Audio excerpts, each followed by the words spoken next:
The first word on our screen here today is a land contract. They also call it a conditional installment sales contract. I've heard it called a contract for deed. It depends on what part of the country that you're in, how you might have heard this before. It does not have to just be land. It can be anything. It can be any kind of real estate, any kind of real property that we are buying through owner financing. Okay, so a land contract is owner financing. The seller is financing that contract for the buyer.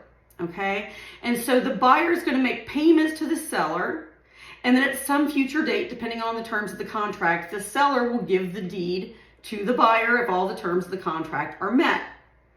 Now, people say, well, how is that different than a deed of trust? Like if I'm in California, for example, and I live in a state that does deed of trust where the trustee holds on to the deed until the lender is paid back. It's different because here the seller, who is also financing the property for the buyer, he's holding on to the deed.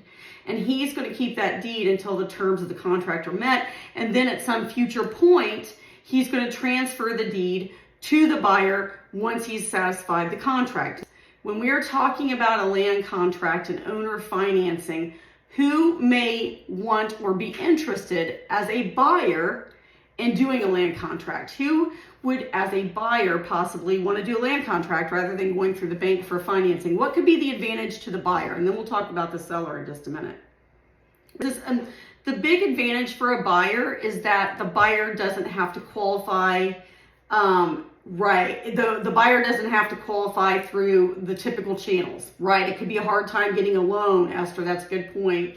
Exactly. Not necessarily that he's going to get a better interest rate. Usually these, because the seller is taking a risk, are going to be a little bit higher interest rate than probably a traditional bank loan, although it's up to the seller. That's always negotiated. But I've always seen them be a bit higher because the seller is taking the risk of carrying that burden until he gets his money in full rather than just getting it at the closing table through a more traditional financing method.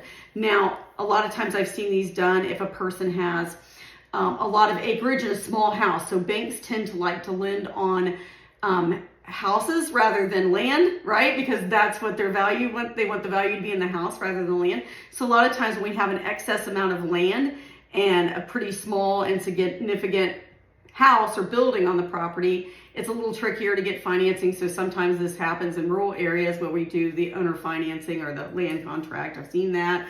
Seen it when the buyer doesn't have the credit to qualify for a traditional bank loan and maybe needs some more time to get to that point. It may be a shorter term land contract. Well, let me think here. Yes, equitable versus legal title. I had to stop and think.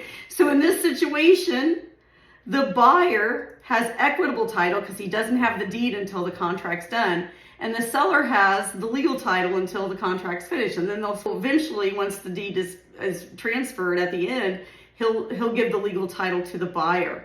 Now, the seller may want to do this because he may be interested in charging that higher interest rate. Maybe he doesn't need all his cash right now from a sale or of a closing. So he may be willing to carry this note in order to allow himself to gain some interest for carrying the loan for the buyer. And maybe he's going to invest that way. He's going to make that an investment for him. He's going to make some money that way.